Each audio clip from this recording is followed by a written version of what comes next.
C'était donc la présentation des conclusions du groupe de travail numéro 3 sur l'aval compteur.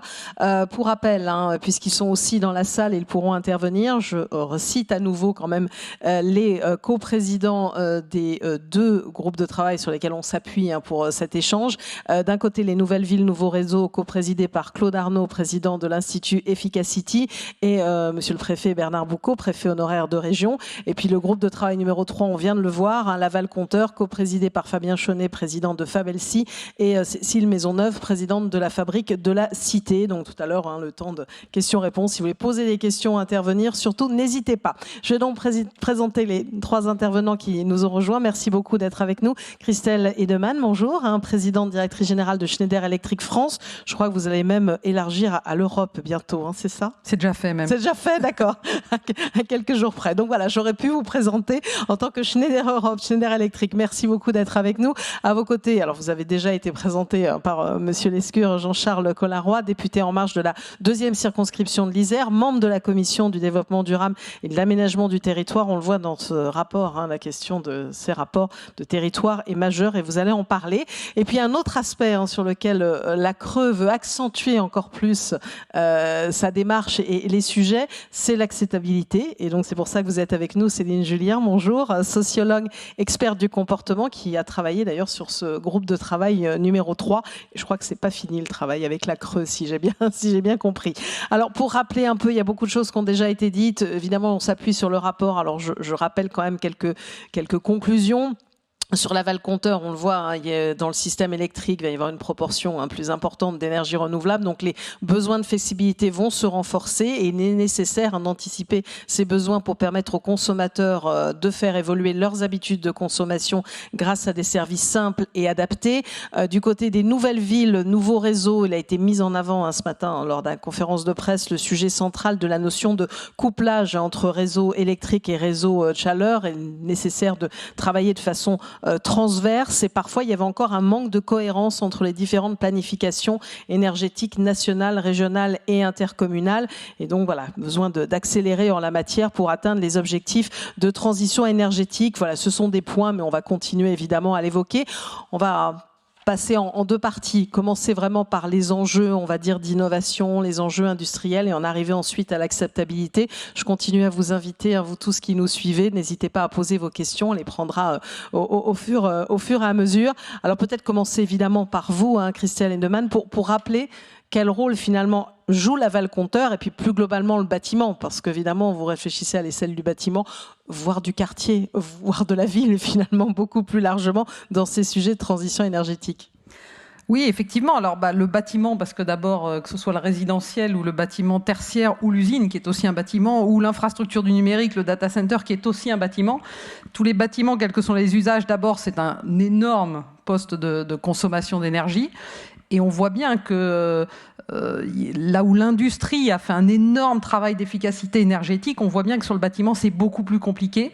Et puis nous, Schneider Electric, plus de 40% de notre activité, c'est des produits que l'on vend via des intermédiaires dans le bâtiment. Donc on est au cœur de ces enjeux d'évolution du bâtiment.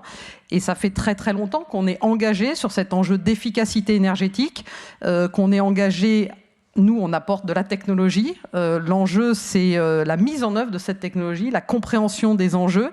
Il y a beaucoup de choses déjà dans les normes, mais on voit bien que quand on parle de bâtiment, ça veut dire travailler de façon transverse entre plusieurs filières, puisque nous, on est dans ce monde des équipements électriques et des équipements technologiques dans le bâtiment, mais on travaille avec la filière de la construction, on travaille évidemment aussi avec toute notre filière des installateurs de proximité, donc ça veut dire beaucoup de formation, et les enjeux d'efficacité énergétique du bâtiment, effectivement, l'arrivée du véhicule électrique, la prise de conscience de la montagne que l'on a à franchir pour finalement limiter le réchauffement climatique, nous impose tous de travailler différemment, et on s'impose à nous-mêmes, Schneider Electric, puisque nous-mêmes en tant qu'entreprise, on a de nombreux bâtiments.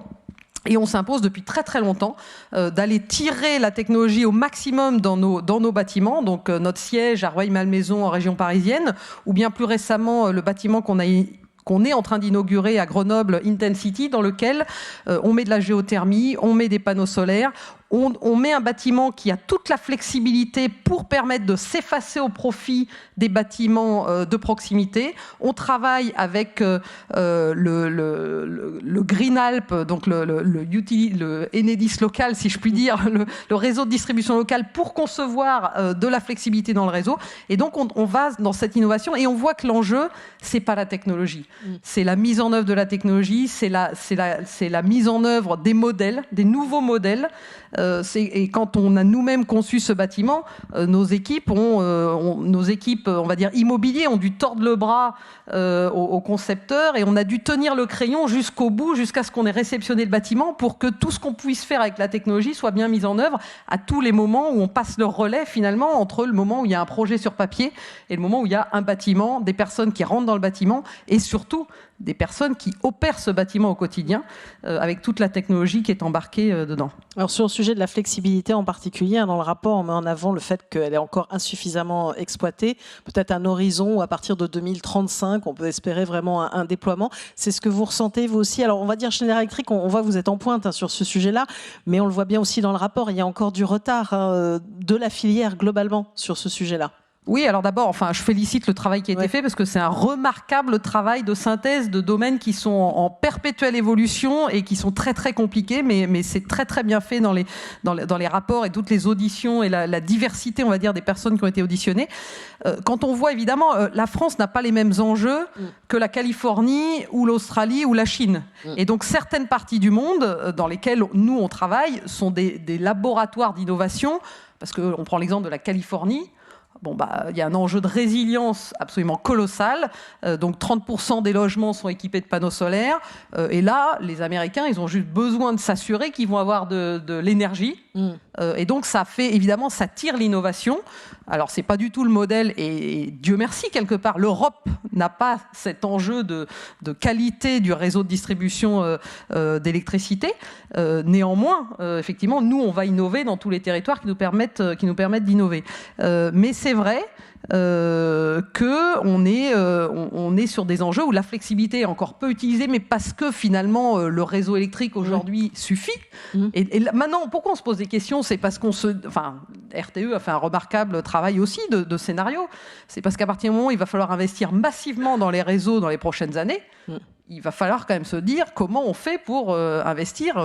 D'ailleurs, si tenté. Parce que j'allais dire, il n'y a pas des scénarios infinis non plus. Et quand on voit la difficulté qu'on a aujourd'hui à mettre en œuvre les technologies, la planification sur le renouvellement du parc nucléaire, c'est des enjeux colossaux avec des échelles de temps qui sont... la croisée entre l'augmentation de la demande en électricité et la mise en œuvre et la maintenance, on voit bien à quel point c'est des choses où on a vite fait de déraper d'une année ou deux. Donc en fait, on est sur un moment où maintenant la flexibilité devient absolument indispensable pour concevoir le réseau de demain dans lequel il y aura beaucoup plus de consommation d'électricité. Et je pense même qu'il y a encore quelques années, on regardait, nous, les scénarios mondiaux, parce qu'évidemment, étant un acteur au cœur de l'électricité, on regarde ça de près, on voyait une très très forte augmentation de la demande en électricité, des besoins en électricité, évidemment dans les nouvelles économies, forte croissance, mais on pensait que l'Europe resterait stable parce que beaucoup d'efficacité énergétique. Et là, maintenant, tous les scénarios montrent qu'en fait, il va y avoir une forte croissance aussi de la demande d'électricité dans les pays. Alors évidemment, ça veut dire beaucoup plus de renouvelables et ça nécessite absolument de la flexibilité. Sinon, le réseau ne tiendra pas et on n'aura pas la capacité à finalement optimiser les investissements, puisqu'avec l'arrivée du véhicule électrique, il y a une vraie révolution à partir du moment où il y a des batteries qui vont être partout sur le territoire et qui offrent un réservoir de flexibilité qu'on avait... on avait tous en tête que les véhicules électriques arriveraient, mais la pente s'accélère à une vitesse, alors poussée par plein de raisons évidemment, mais ça devient quelque chose qu'on ne peut pas ignorer, sinon on passe à côté d'une opportunité massive. Alors Jean-Charles Collat-Roy, je vais vous faire réagir aussi à ce qui a été dressé, on va dire, par ma voisine, et puis finalement les objectifs, les objectifs en termes de flexibilité, d'extension de réseau, parce qu'on voit bien que c'est une nécessité, on va le dire. Bien, merci pour votre invitation tout d'abord, et puis ça me permet de saluer l'initiative du président Jean-François Carenco de créer ces comités de prospective, parce que c'est vrai qu'il faut quand même lever la tête du guidon pour pouvoir bien penser l'avenir et faire les bons choix. Vous dire que c'est un plaisir de se retrouver en physique et pas en visio pour une fois, et puis d'être... Alors il y en a quelques-uns qui sont encore derrière leur écran, hein. On ne peut pas faire autrement, on est très éparpillés dans la salle. C'est vrai, tout à fait. Mais au moins puis, en tant que député isérois, un vrai plaisir d'être avec Christelle Heidemann, Schneider Electric. Merlin Gérin est un acteur majeur à Grenoble. Et puis, Madame Julien connaît bien aussi le domaine universitaire de Saint-Martin-d'Air sur ma circonscription. Donc, un vrai plaisir d'être là. Alors, d'abord, moi je trouve que c'est vraiment important de pouvoir parler de l'aval compteur, des usages, parce que souvent en France, le débat est assez centré autour du mix électrique et du nucléaire. Et le nucléaire vient obérer en fait l'ensemble des autres débats qui sont pourtant fondamentaux.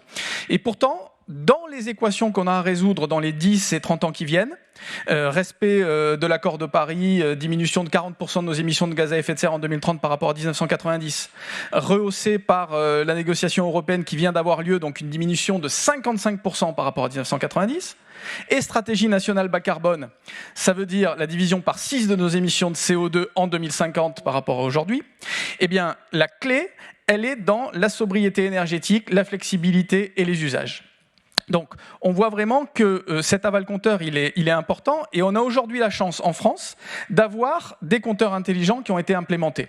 Et moi, même s'il reste encore un peu de chemin à parcourir, moi je voudrais quand même féliciter nos énergéticiens et les acteurs des réseaux d'avoir réussi cette implémentation des compteurs, parce que c'était un exploit industriel que d'y arriver, et il n'y a pas tant de retard que cela, ni tant de dérives financières. Donc là où en France on critique beaucoup, moi je voudrais saluer ce véritable exploit industriel.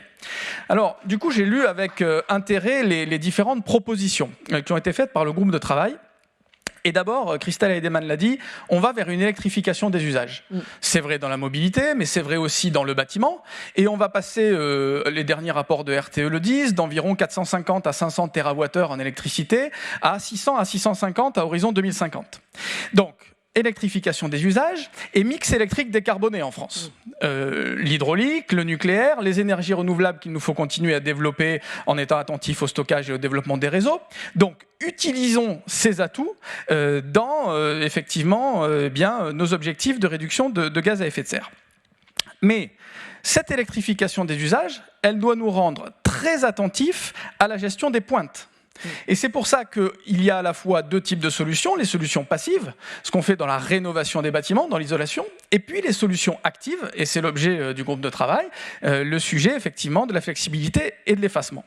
Donc, le signal prix, c'est un des enjeux majeurs pour effectivement valoriser les comportements vertueux et faire bouger les consommateurs.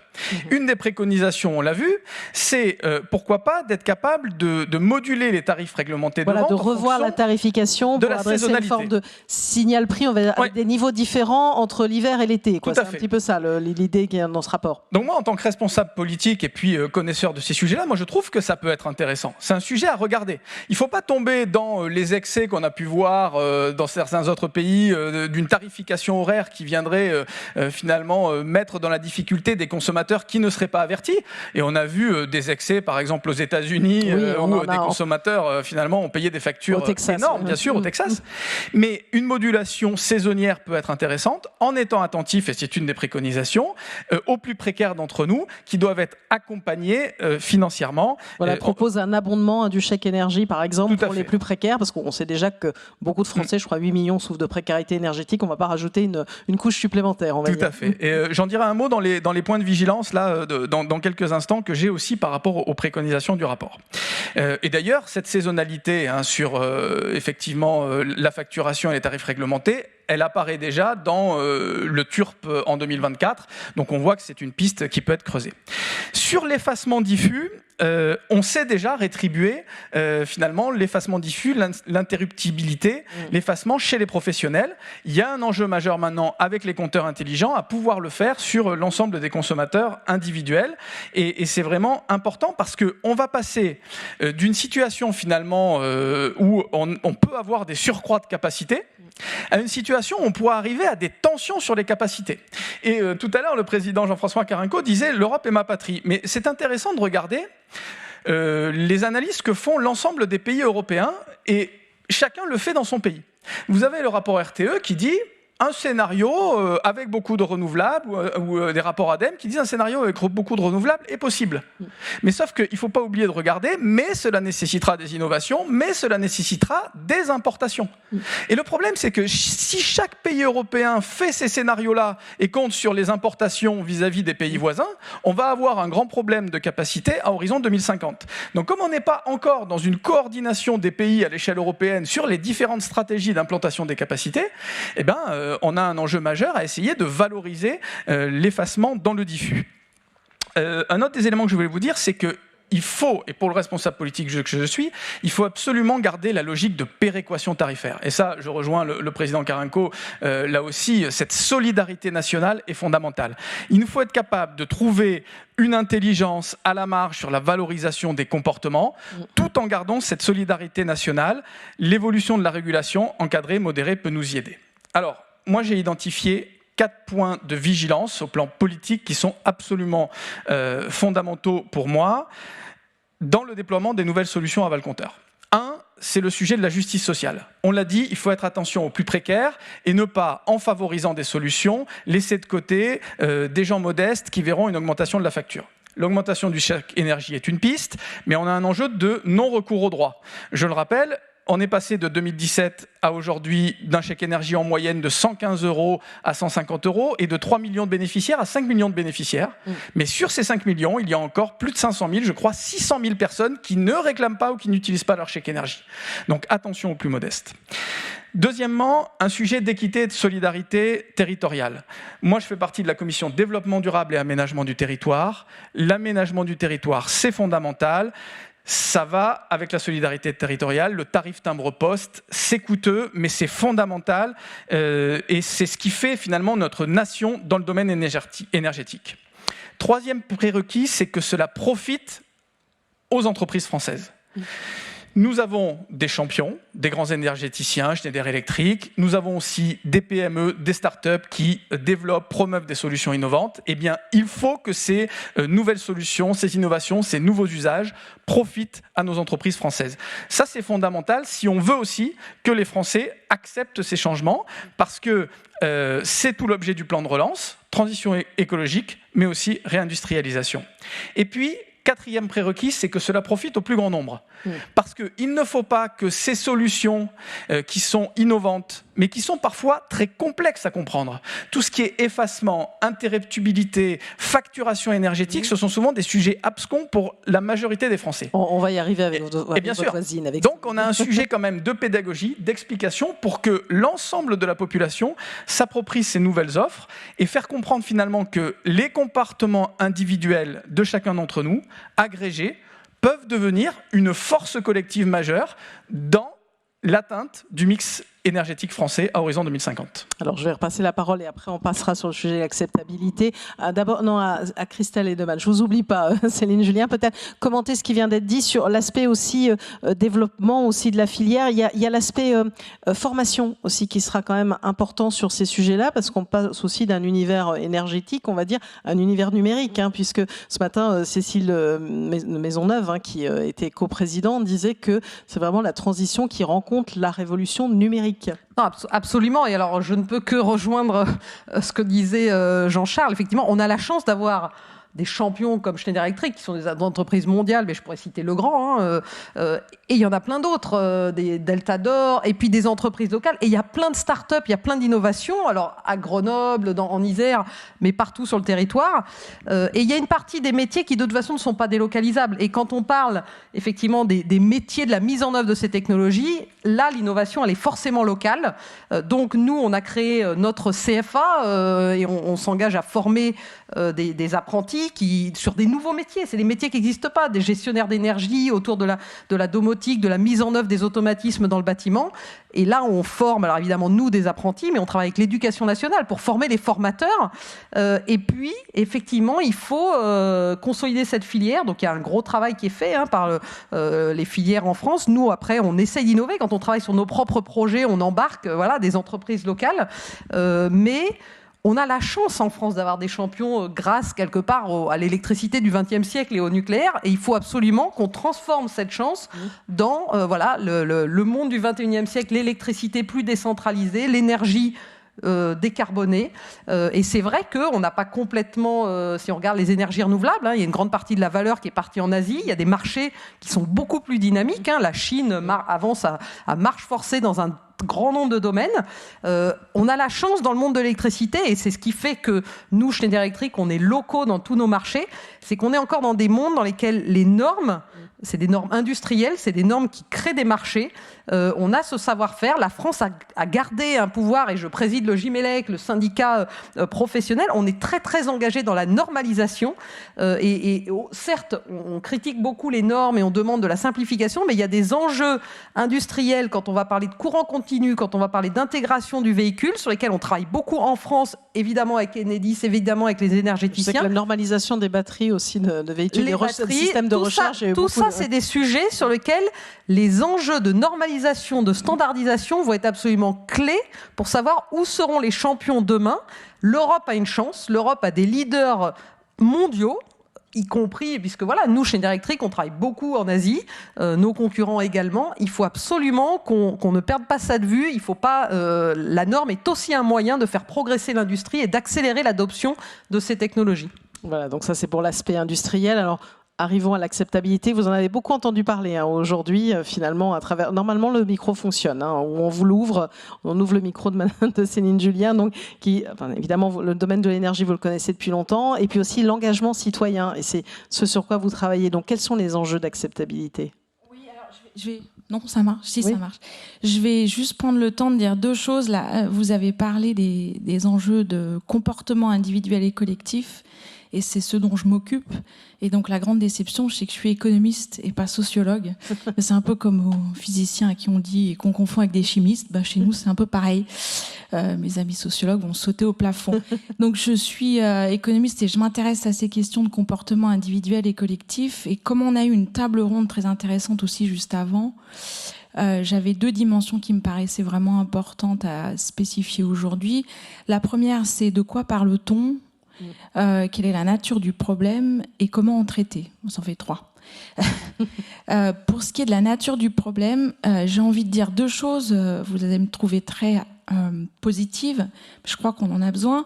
De résumé de cette journée, l'industrie s'occupe des solutions de transition énergétique et de la technologie.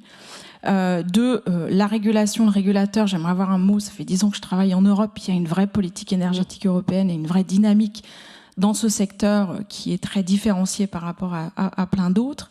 On a un monde politique qui s'en occupe, un monde de la régulation, comme on disait, de fait autonome et indépendante, et en tout cas pour ce qui est de son rôle, d'encadrer et de faire en sorte qu'on ait une efficacité collective accrue dans tout ça. Ça veut dire que on est sur un train et une dynamique où les choses sont en train de se faire, c'est plutôt heureux.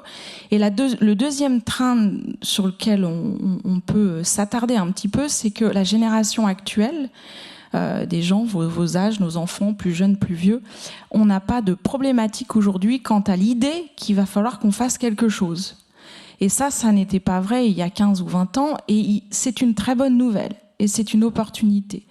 Une fois qu'on a dit ça, de quoi parle-t-on en tant que comportement individuel et collectif ? Ça a été rappelé, des enjeux, je dirais, en deux grandes catégories, de faire mieux avec moins d'énergie ou de faire moins, et de consommer moins. Et on va encapsuler les choses sur ces deux éléments-là. Et du coup, pour l'usager, je rappelle qu'un usager, c'est nos adolescents qui prennent des douches beaucoup trop longues. Les consommateurs sont ceux qui payent, et on a toute une variété de gens de ce côté-là. Et comportement individuel des citoyens, en tout cas pour ce qui est la question, c'est de savoir quelles sont aussi les solutions qui s'offrent à moi pour faire mieux et moins. Donc des tas de solutions existent, et on a un problème, on va dire, d'information et de connaissances qui incombe très certainement à la fois au public et au privé, c'est-à-dire la connaissance intrinsèque de ce qu'on se fait, de ce qui se passe chez les champions nationaux, de ce qui se passe en Europe, de ce qui se passe, on parlait de l'éolien haute mer. Sur l'énergie, il y a un manque d'information. C'est compliqué de savoir, de comprendre. C'est compliqué de comprendre, et puis il faut être gentil avec les gens. Ils ont plein d'autres choses à faire bien plus intéressantes que de savoir tout ce qui se passe. Donc, et il faut être aussi conscient qu'on a un problème d'économie d'attention. Ça veut dire qu'on a tellement de sujets à traiter en tant qu'individu que l'énergie, c'est un parmi beaucoup et beaucoup d'autres. Mais cette dynamique positive, elle doit être partagée pour commencer à être vécue. Donc, quelle est la nature du problème pour reprendre les choses? J'essaierai d'être un peu courte, sauf si vous avez du temps, mais il y a au moins 3 dimensions importantes. On a en gros un déficit d'expérience sur le plan des comportements individuels et du coup sur son agrégation au niveau collectif. On a un déficit d'expérience en prix, en technologie et en volume. En prix, parce que ça, c'est la Creux est spécialiste de la question des prix de l'énergie. Pour le citoyen, le prix de l'énergie, c'est quelque chose d'homogène et qui ne reflète pas un différentiel d'utilisation quotidien. C'est comme ça, c'est historique, on pourrait revenir ni au pourquoi ni au comment, mais c'est un fait. Il y a une proposition dans le rapport qui est d'introduire une saisonnalité. Oui. Pour les comportements, c'est absolument fondamental dans les 15 à 20 ans qui viennent d'ouvrir la boîte qui consiste à comprendre que se lever, utiliser à 7 heures du matin ou le faire à 11 heures, du point de vue du système, ça n'est pas la même chose. Et donc, cette homogénéité apparente, et c'est un fait dans l'électricité, c'est le début et c'est la raison pour laquelle le manque d'expérience en prix. On sait aller faire des courses le matin, savoir à quel prix on va acheter et accepter d'acheter les tomates. Pour l'électricité, c'est bien plus compliqué que ça. Et donc, si on veut engager les gens dans les comportements, il va falloir ouvrir ces boîtes d'expérience en prix. En technologie, ça veut dire, on parle de la ville aujourd'hui, je dois prendre un 100% électrique, un véhicule hydrogène, l'un, l'autre, pourquoi pas. Ayons des gens très très intéressés par les technologies, mais après tout, le degré d'information, c'est aussi aux citoyens de se mettre en situation de s'informer, mais également aussi de savoir concrètement comment ça se passe. Il y a plein d'anecdotes croustillantes si vous roulez en hybride sur la on va dire, maturité des offres aujourd'hui. Donc ça, c'est des expériences en choix technologique. Et la dernière, c'est des expériences en volume. C'est un sujet qui m'a beaucoup intéressée et qui va se résumer en une phrase. Que fait-on avec 1 kWh d'énergie? Mais dans l'autre sens. Et à cette question que j'ai beaucoup posée à plein d'endroits et à beaucoup de spécialistes, alors il y en a toujours qui savent, hein, bien sûr, mais je fais combien de brushing si je suis un coiffeur? Enfin voilà, des questions qui vont vous sembler très terre à terre. Mais la vraie vie des vrais gens, c'est ça. C'est d'avoir une capacité à répondre au fait quelle est la prégnance que j'ai de ma consommation. Et deuxième chose, ou en tout cas identique aussi ici, c'est historique, c'est structurel, c'est éventuellement aussi dans la nature du bien qu'est l'électricité. On a peu de prégnance et d'expérience de ces ordres de grandeur. Du coup, on se projette, c'est un exercice de prospective sur la Creux, on se projette à 10, 15 ou 20 ans. L'idée fondamentale, elle est que si on veut que les comportements individuels changent, s'adaptent ou évoluent vers moins et mieux, on a besoin, comme dans tout autre comportement de consommateur où on sait très très bien faire, d'avoir des ordres de grandeur de volume, des connaissances précises, des choix technologiques pour choisir celui qui sera le mien, qui sera différent de celui du voisin. On ne va pas avoir une seule solution ici. Et aussi d'avoir une expérience de réaction vis-à-vis des prix, qui est encore un autre domaine qui commence à s'ouvrir. Et il y a un autre point aussi, c'est quand même parfois les peurs ou les interrogations, notamment, alors même si ça s'efface un peu, mais la question de la gestion des données, hein, de dire, voilà, moi j'ai mon compteur, mais je ne sais pas ce qu'on fait de mes données, enfin ça revient tout le temps, cette question-là. Alors cette question-là, elle revient, et en général, on va balayer hydrogène, on va balayer énergie marine, on va balayer un certain nombre de choses sur les data. On encapsule ici des émotions négatives et systématiquement négatives, en particulier en France, vis-à-vis du changement et des solutions. Alors je finirai par au moins 3 choses sur les comportements. Il y a 3 éléments importants. La première, c'est la pensée, et la pensée est rationnelle et fulgurante aussi, elle n'a pas que rationnelle. Il y a les émotions et il y a l'action. Et en tout cas, ces 3 choses-là sont importantes pour les comportements. On sait bien faire des choses, nous les économistes, sur les prix, et ça n'est qu'une partie des données du problème. Et donc on disait tout à l'heure, Engie disait que c'était très difficile pour faire accepter les panneaux éoliens. On est sur d'autres thématiques. La Terre, l'existence, la vie, enfin, etc. Il y a d'autres disciplines qu'il faut faire entrer en jeu. Voilà, la solution, c'est aussi de faire venir d'autres compétences pour aborder les questions d'une manière différente. Donc de travailler avec des fournisseurs de solutions, avec des élus aussi finalement pour faire de la pédagogie. Je pense que vous voulez l'un et l'autre réagir à cette question aussi d'acceptabilité, ce que vient de présenter Céline Julien. Oui, effectivement, c'est un enjeu majeur. On en parle beaucoup à l'Assemblée nationale. Je crois qu'il nous faut absolument valoriser les atouts des différents territoires. Quand on parle de la ville de demain, c'est fondamental, sans créer des oppositions. On le voit, il ne faut pas recréer finalement une dichotomie entre ville et campagne, entre lieu de consommation et lieu de production. Et moi, je suis assez atterré quand je vois certains responsables politiques, en particulier dans le cas écologiste, moi je le vois à Grenoble, qui communiquent beaucoup sur Grenoble, ville 100% verte, 100% autonome. Quelque part, elle tire vers le bas le débat politique et puis elle nie la solidarité du réseau national qui interviendra le jour où il y aura une problématique. Donc moi je pense qu'il faut rappeler la complexité de notre réseau, au contraire essayer d'expliquer et ne pas renforcer les oppositions. Moi, je souscris aux recommandations du rapport, plus de simplification, une mise en cohérence des différents plans. Et c'est vrai que... Ça, c'est le différent plan au niveau entre régional, local, etc. Et oui, tout à fait, parce que c'est ce qu'on essaye de faire dans la loi climat et résilience. Et d'ailleurs, c'était une des recommandations de la Convention citoyenne pour le climat. C'est d'essayer de mettre en cohérence la programmation pluriannuelle de l'énergie, qui est la feuille de route de la France pour les 5 et 10 ans qui viennent, qui maintenant est devenue une loi, et donc on en discute à l'Assemblée nationale, avec les différents schémas régionaux. Mais vous voyez que le rapport va même plus loin, parce qu'il propose que les collectivités territoriales participe à l'élaboration aussi de cette PPE finalement. Bien sûr. Voilà. Et je pense que c'est important. Et on voit aujourd'hui des collectivités territoriales qui créent aussi des conventions citoyennes à l'échelle de leur territoire. Et là aussi, c'est une bonne façon d'associer les concitoyens. Je souscris aussi avec la nécessité de redonner de l'ingénierie dans les territoires. On a essayé de le faire en créant l'Agence nationale de la cohésion des territoires, l'ANCT, pour essayer de redonner des capacités d'ingénierie, en particulier aux communautés de communes les plus rurales, qui ont moins de capacités que les grandes métropoles. Il faut peut-être aller plus loin, et c'est une des préconisations d'un rapport, en mettant de l'ingénierie nationale à disposition des communautés de communes. Je pense que c'est une bonne piste, et en tout cas, harmoniser la planification. En tout cas, à l'Assemblée nationale, moi je voudrais partager avec vous quelques sujets que je porte sur le sujet de l'acceptabilité. D'abord, on a un enjeu majeur, vous l'avez dit, d'éducation, de formation, de sensibilisation. Et plus il y aura une acculturation de nos concitoyens au sujet de l'énergie, et plus on arrivera à faire passer des messages autres que nucléaires ou pas nucléaires, mais aussi sur le développement des réseaux et des nouvelles offres. Il faut aussi associer les citoyens au débat public et à la prise de décision.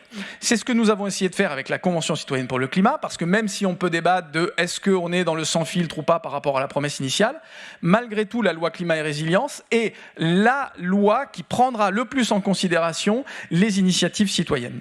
Ensuite, il faut associer les citoyens et les collectivités locales aux différents projets. Et ça, c'est un enjeu majeur. Tout ce qu'on peut faire pour essayer de favoriser les communautés citoyennes d'énergie, ou le fait que les collectivités locales peuvent prendre des participations dans les projets qu'elles développent sur leur territoire, ou du moins prendre plus de subsides dans un projet d'éolien qui se crée sur une métropole, et plus on favorisera l'acceptabilité. Il nous faut aller aussi sur de la simplification des projets. C'est pas possible en France qu'on puisse mettre 12 ans ou 15 ans à développer un projet d'éolien en mer ou d'autres projets, là où d'autres pays mettent 7-8 ans. On éloigne trop la décision politique d'un projet de sa concrétisation, et le citoyen se retrouve perdu. Donc simplification, permettre des voies de recours, mais essayer aussi de réaliser des projets dans des temps concrets, et puis stabilité des normes. Et là, moi j'en prends ma responsabilité, mais tous les ans ou tous les 2 ans, on change les normes en France, que ce soit dans la rénovation des bâtiments ou autre. Et ça, c'est pas possible pour les différents acteurs. Et le citoyen, il se retrouve perdu et il doit recomprendre des dispositifs complexes, même si à chaque fois, les changements se font pour éviter des effets de bord ou dans un objectif louable. Donc, on a des enjeux majeurs aussi pour permettre aux citoyens d'être acteurs de la transition, et puis pour renforcer le leadership de la France à l'international.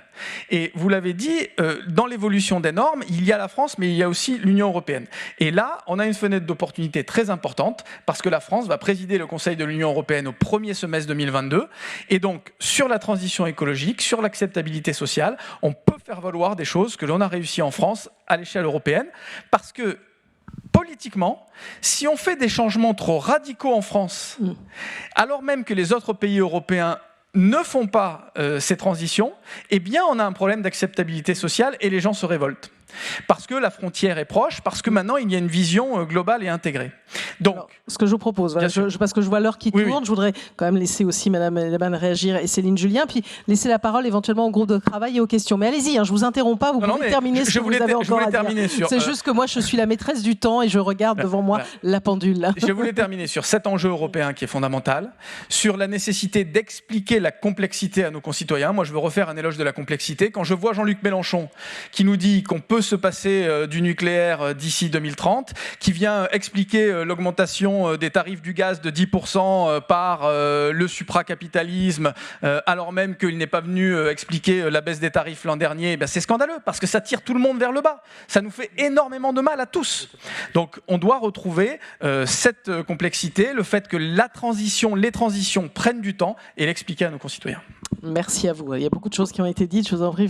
Beaucoup de choses ont été dites, et c'est vrai que de toute façon on est dans une volonté sociétale de plus de développement durable. Les citoyens, au fond, et ça a été très bien dit, tout ça, ça leur paraît très compliqué, ils ne comprennent pas comment ils peuvent intervenir, comment ils peuvent agir. Nous, ce qu'on observe, c'est qu'à chaque fois, que ce soit dans une entreprise, des salariés, à qui on donne des informations et on leur dit « tu vois les données, tu comprends, et derrière tu peux agir ». Et c'est vrai, il y a plein de petites applications qui permettent justement de comprendre ce que c'est qu'un kilowattheure et comment ça se traduit dans les usages du quotidien. Et on voit que les jeunes générations vont aussi être, alors en tout cas pour les recruter en entreprise, elles sont très très très demandeuses. Et donc à partir du moment où on donne des clés de compréhension et où les gens finalement comprennent qu'en consommant différemment, sans forcément, il n'est pas question de renier à son confort, mais en faisant des choix et en étant conscient de ce que l'on fait, les citoyens ont envie de bien faire. On le fait peut-être plus facilement sur l'alimentation, certaines choses, ou les transports, on va choisir tel ou tel, que sur l'énergie, on a peut-être l'impression que ça vient peut-être un peu plus d'en haut. C'est-à-dire que les personnes qui sont dans la contrainte, parce qu'on est dans la précarité, ces personnes-là, évidemment, doivent être accompagnées, mais la plupart des personnes à qui on explique, elles ont envie de bien faire, et donc il y a un vrai enjeu d'éducation, de simplification, et il faut communiquer, marteler les messages, et montrer en quoi chacun, on peut agir à son niveau, où que l'on soit, sur la facture énergétique, sur la consommation, la conception, et puis la curiosité qui va permettre finalement aux citoyens de s'engager, aux entreprises, aux entrepreneurs de s'engager, parce qu'il ne faut pas oublier qu'il y a tout un terreau d'entrepreneurs, et on parle de la loi climat. Moi je discute beaucoup avec des industriels qui sont face à qui se disent mais je dois reconvertir mon activité, comment je prends en compte tous ces sujets-là, et donc il faut absolument qu'on apporte des solutions. On doit être dans une économie de l'optimisme, j'allais dire, mais en apportant des solutions évidemment, et pas en étant dans cette économie ou cette écologie punitive. Il y a besoin de règles, d'horizon de temps, mais il y a besoin de solutions. Oui, simplement pour compléter, il y a un besoin d'action pour observer, pour vivre. L'enjeu quand même, c'est nos styles de vie énergétiques, c'est nos modes de vie. Il y a un besoin de voir des choses tangibles et visibles, et il y a un besoin d'agrégation. Alors je reviendrai, je suis peut-être pas d'accord entièrement, mais ça va faire débat. Il y a un besoin aussi de savoir quels sont les acteurs qui font la démonstration de l'accumulation tangible et visible des résultats. Et sur l'acceptabilité, je crois qu'il ne faut pas se tromper non plus d'objectif. On ne peut pas avoir une montée en compétences et en connaissances et en expertise trop ambitieuse. C'est juste une duplication excessive des efforts, et les ingénieurs sont des gens fantastiques, mais on ne voudrait pas non plus vouloir que tout soit excellent. Simplement pour dire les choses autrement, il y a un certain nombre de sujets sur lesquels les gens attendent de voir et de croire, et on a parlé de confiance, et d'avoir la capacité à dire je vois où on va m'amener, je vois où on veut m'amener. Et je donnerai 2 indicateurs. On a uniquement des indicateurs de 2050 qui sont des mesures de CO2, de quantification de choses technologiques et scientifiques.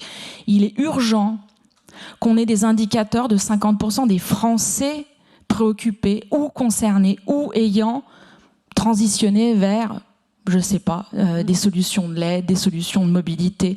Il faut que la transition soit incarnée. Et du coup, la question de l'acceptabilité, qui est souvent une question assieds-toi, je vais t'expliquer, puis après tu comprendras, puis tu pourras partir jouer. Là, la question, c'est l'appropriation au sens plein de quel est cet avenir qui va devenir le mien par choix, avec un besoin énorme de diversité des choix. On ne peut pas souhaiter, je vais le dire, qu'on soit tous que à vélo. Il faut absolument qu'on soit capable d'avoir un portefeuille de choix à pousser. Mais voilà, donc l'acceptation, c'est aussi la charge, et je pense que dans un exercice de prospective et dans les rapports qui sont fabriqués ici, pour les 4, en tout cas les 2 qui nous concernent, la projection sur un horizon temporel, c'est un moyen d'ouvrir, d'éclairer, c'était dit, mais c'est un moyen de projeter et de concevoir. Et l'être humain est bien fait. S'il voit pas où il va, il y va pas. Si c'est pas crédible, il y croit pas. Et il est raisonnable de rien faire quand on n'y croit pas. Donc il y a des problèmes de confiance, il y a des problèmes vis-à-vis des industriels, vis-à-vis d'un certain nombre d'acteurs de l'énergie. Il y a une histoire longue et difficile parfois, mais il y a des sujets simplement à poser sur la table. Et on a parlé, sans en parler, du nucléaire. Il est aussi urgent là qu'on ait un débat posé sur la question simplement du besoin dans le mix énergétique français du nucléaire. Et c'est ni bien ni pas bien, c'est comme ça. On n'aura pas de mobilité électrique sans ça. On peut en avoir moins, plus ou pas, mais les besoins sont aussi sur le fait de savoir poser les débats. Alors je vois que Christian Zinglersnen, qui va intervenir dans un instant d'ailleurs, a une question à poser, c'est ça ? Allez-y, oui. C'est plutôt un commentaire, oui. si c'est permis. Bon. Bonjour, je m'appelle Christian Zinglersnen, je suis le directeur de l'ACER, qui est l'Agence européenne de la régulation de l'énergie, une collègue du président Karenko. Je veux bien peut-être toucher sur votre intervention, monsieur le député, qui touche une discussion dans la première table ronde, il y a 1 heure à peu près. Et ça concerne cette approche plutôt coordonnée en Europe pour des ressources. Et je partage tout à fait ce que vous venez de dire. En fait, il y a une piste naissante, une étape prise récemment avec le Clean Energy Package, excuse l'anglicisme, ça s'appelle European Resource Adequacy Assessment. Et pour moi, c'est un principe fondamental pour une approche européenne, c'est-à-dire de partager des ressources en fonction de compétitivité et tout ça. En fait, c'est un pouvoir européen par rapport à d'autres continents, à mon avis. Je crains que le risque n'est pas forcément de sous-estimer les ressources nationales. En fait, c'est de surestimer les ressources nationales pour, comme on dit, garder une approche plus nationale que européenne, si vous voulez. Et je crois que c'est un vrai risque pour les années à venir, pas pour des raisons idéologiques, on peut une préférence de l'un ou de l'autre, mais à cause des conséquences. Parce que si on veut une compétitivité industrielle globale, et si on veut des prix affordables pour des consommateurs, c'est bien d'utiliser les ressources européennes, pas seulement des ressources nationales. Donc c'est une étape nécessaire, à mon avis, pour garder la compétitivité européenne vis-à-vis la globalisation au niveau mondial. Donc c'est là, c'est naissante, mais il faut le soutenir parce que comme ça vient de commencer, il y a peut-être des risques de ne pas, comme on dit, get it right. Oui, excusez-moi. Je vous en prie, merci à vous. Alors, est-ce que vous voulez juste un commentaire, mais en 1 minute les uns ou les autres, parce que nous allons terminer la table ronde et enchaîner la suite et la fin de de cet événement. Oui, dites-moi. Non, je ne peux que rejoindre ce qui a été dit. Quand on est de toute façon un industriel, un équipementier, on ne conçoit les choses qu'à l'échelle mondiale et de toute façon régionale. Et donc, et vous l'avez très bien dit, je pense qu'il y a un sujet qui a largement été discuté aujourd'hui, c'est-à-dire le tabou, le totem du nucléaire, qui rend les choses au niveau européen, notamment avec notre voisin allemand. C'est un vrai sujet de désaccord, on va dire, de vision. Mais il n'empêche, le système européen, en tout cas électrique, aura besoin de cette coordination, parce que sinon, de toute façon, les investissements nécessaires, si chacun optimise nationalement, d'abord, tous les pays ne pourront pas les faire, et on voit qu'un certain nombre de pays attendront les aides européennes pour pouvoir le faire, mais ce ne serait pas économiquement responsable de le faire de façon morcelée. Alors, les Anglais ont décidé de travailler de leur côté, mais ils ont aussi fait le choix du nucléaire, ceci dit. Mais donc, je ne peux que rejoindre ce qui a été dit. Mais c'est vrai que cet enjeu franco-allemand pèse, à mon avis, dans les non-dits, ou en tout cas pèsera en tout cas dans les discussions futures. Alors vous pouvez commenter, puis on m'a signalé qu'il y avait encore une autre question qu'on prendra, ça sera la dernière, mais commentez. Non, mais un mot pour partager, pour souscrire à ce qui vient d'être dit par le représentant du régulateur européen, mais il y a quand même de l'idéologie, contrairement à ce que vous dites, parce qu'on voit les débats sont très très forts en ce moment sur la taxonomie verte à l'échelle européenne. Et on voit bien, Christelle Heidemann vient de le rappeler, tout l'enjeu entre le nucléaire français et la stratégie allemande autour des renouvelables et du gaz et de la lignite. Donc, malgré tout, il y a une idéologie extrêmement forte qui est à l'œuvre, même s'il faut essayer de la dépasser, et même si les coopérations, les interconnexions sont fondamentales. Et l'Europe s'est construite autour de la communauté du charbon et de l'acier, et l'Europe de 2050, espérons-le, se construira sur la communauté de l'énergie, dans l'intelligence, et pas dans les surcapacités dans les différents pays. Mais c'est pas gagné. Alors je vous en prie, monsieur, pouvez vous présenter? Oui. Patrick Corbin, Association française du gaz. J'ai écouté les conclusions du rapport sur groupe de travail aval compteur. Toutes les flexibilités que j'ai entendues, je dirais, sont de type électrique. Et la question que je me posais, c'est est-ce qu'il ne faudrait pas aussi en rechercher, je dirais, dans la complémentarité des énergies, d'autant plus locales, donc à l'aval compteur, d'autant plus qu'on envisage à plus ou moins long terme d'utiliser de l'hydrogène fabriqué à partir d'électricité pour refabriquer de l'électricité à la pointe. Et donc je me dis qu'on pourrait peut-être éviter des coûts extrêmement élevés en cherchant des flexibilités multi-énergie à l'aval. Non, mais vous avez raison. De toute façon, le ballon d'eau chaude est la première solution de stockage d'énergie en France, et on n'est pas... alors certes, s'il est alimenté par l'électricité, c'est de l'électricité, mais ça reste du ballon d'eau chaude, donc c'est de l'eau. La géothermie, nous, notre site à Grenoble, il a de la géothermie, notre site à Rueil-Malmaison, il a de la géothermie. Donc oui, c'est la complémentarité des énergies, c'est la prise en compte de l'écosystème local. Ensuite, je ne suis pas sûre que le bilan de fabrication d'hydrogène par de l'électricité, en tout cas économiquement en énergie, j'entends, je ne parle même pas de l'économique, mais le bilan en tout cas énergétique ne sera pas, ou alors il va falloir construire trop de centrales. Mais voilà, mais en tout cas, bien sûr, on sera dans un monde qui sera multi-énergie. Vous voulez dire un mot? Oui, moi je souscris tout à fait à ce que vous avez dit. Là aussi, on a beaucoup parlé, beaucoup trop presque parlé d'électricité, mais il ne faut pas oublier la complémentarité de l'ensemble des sources d'énergie, le gaz, le développement du biogaz, les réseaux de chaleur, les réseaux de froid. C'est vraiment un enjeu majeur. Et puis, je crois que dans le rapport, il y aura peut-être aussi demain des pistes de solutions en utilisant un couplage intelligent chez les particuliers entre le gaz et l'électricité, où le gaz viendra permettre de gérer la pointe au niveau national. Donc on l'utilisera peut-être un petit peu moins, mais chaque Français pourra être comme la centrale thermique qu'on démarre de façon globale aujourd'hui. Eh bien, peut-être que demain on aura des solutions comme ça, en utilisant ce réseau de gaz qui est quand même amorti aujourd'hui, qui permet de gérer 500 TWh. Dans les prévisions de biogaz, je crois qu'on est plutôt sur du 300 TWh d'ici 2050. C'est déjà très ambitieux ça, mais faisons déjà ça, faisons la démonstration qu'on est capable de faire tous ces mécanismes méthaniseur, et ensuite on pourra bien gérer cette complémentarité. Oui, allez, je vois le temps qui passe et je vais me faire chatouiller par Monsieur Carinco. Donc Fabien Chaunet, qui est quand même aussi coprésident de Laval Compteur, donc vous pouvez commenter aussi et faire un commentaire, et on va vraiment conclure cette table ronde. Mais allez-y. Oui, je vais commencer par vous répondre. Oui, effectivement, on aurait dû travailler sur ce sujet-là, mais on a décidé au début du groupe de travail de ne pas le faire parce qu'on ne peut pas tout faire. De même qu'on a décidé de ne pas trop parler de mobilité électrique dans le groupe de travail, parce qu'il y aurait beaucoup de choses à dire aussi sur ce point-là.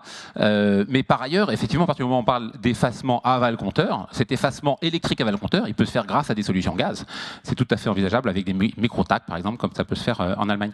Moi, j'avais une réaction à vous proposer sur la double question de l'acceptabilité et la question du projet Linky et par ailleurs du développement de nouveaux services.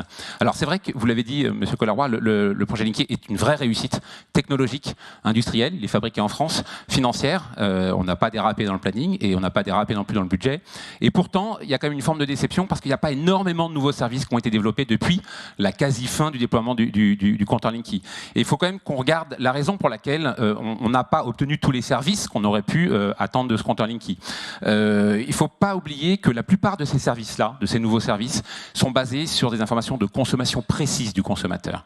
Typiquement, si on veut développer des systèmes de photovoltaïque en toiture chez le consommateur, le fait de savoir exactement ce qu'il consomme, pour savoir exactement le taux d'autoproduction ou d'autoconsommation qu'on peut attendre du panneau, c'est fondamental. Donc la donnée de consommation précise, heure par heure, voire même de manière infrahoraire, est une donnée très importante. C'est vrai aussi pour toutes les solutions de recharge véhicule électrique, pour savoir si le consommateur est bien isolé ou non, le fait d'avoir une consommation très précise pour connaître sa thermosensibilité. Enfin, ce qu'il faut bien comprendre, c'est que l'information précise de consommation électrique du client est la source, la clé pour le développement de nouveaux services. Et c'était d'ailleurs la raison pour laquelle l'ACRU, en 2007, ça commence à dater, avait spécifié le projet Linky de manière à systématiquement, sur 100% des consommateurs, être en capacité de récupérer et d'enregistrer ces données précises de consommation. Et là, je vais vous donner un chiffre, je ne sais pas si vous avez conscience de ça, mais dans le cadre du déploiement de Linky, on n'est pas à 100%, on est à moins de 10%. Peut-être qu'il faut réfléchir à cette question-là. Moins de 10% des consommateurs équipés de Linky font l'objet d'un enregistrement des données précises de consommation. Là, il y a de notre point de vue un vrai problème sur lequel il faut qu'on se penche. Notre analyse, c'est que l'origine de ça, c'est que c'est un malentendu. En matière d'acceptabilité de tous ces nouveaux services et même du compteur Linky, il y a un élément qui est important, c'est la protection de la donnée personnelle. Et sur la protection de la donnée personnelle, il y a eu une confusion entre exiger l'autorisation du client pour enregistrer la donnée et exiger l'autorisation du client pour utiliser la donnée. Et là, on a demandé l'autorisation express du client pour enregistrer la donnée. Et pourtant, on ne parle pas de l'enregistrement d'une donnée chez un GAFA privé Californie. On parle de l'enregistrement de la donnée chez Enedis, opérateur de service public en monopole local. Et comme on a fait cette exigence-là, les clients ne savent pas, ne donnent pas leur autorisation. Dans 90% des cas, ces données n'existent pas. Le premier privé de ces données, c'est le consommateur lui-même. Parce que le propriétaire de la donnée, c'est le consommateur. Donc il y a sans doute, et c'est peut-être un signal que j'envoie à monsieur le député, s'il y a encore un peu de place dans la loi climat-résilience, une réflexion à avoir sur le bon compromis qu'il faut trouver en matière de protection des données des consommateurs et d'utilisation et d'optimisation du projet Linky. Merci à vous, Fabien Chaunet. Alors, je suis désolée parce que je ne vais pas vous faire réagir parce que je vois déjà le temps qui tourne et on a encore un grand témoin qui va intervenir. Mais je vous remercie beaucoup tous les trois pour votre intervention. Merci beaucoup.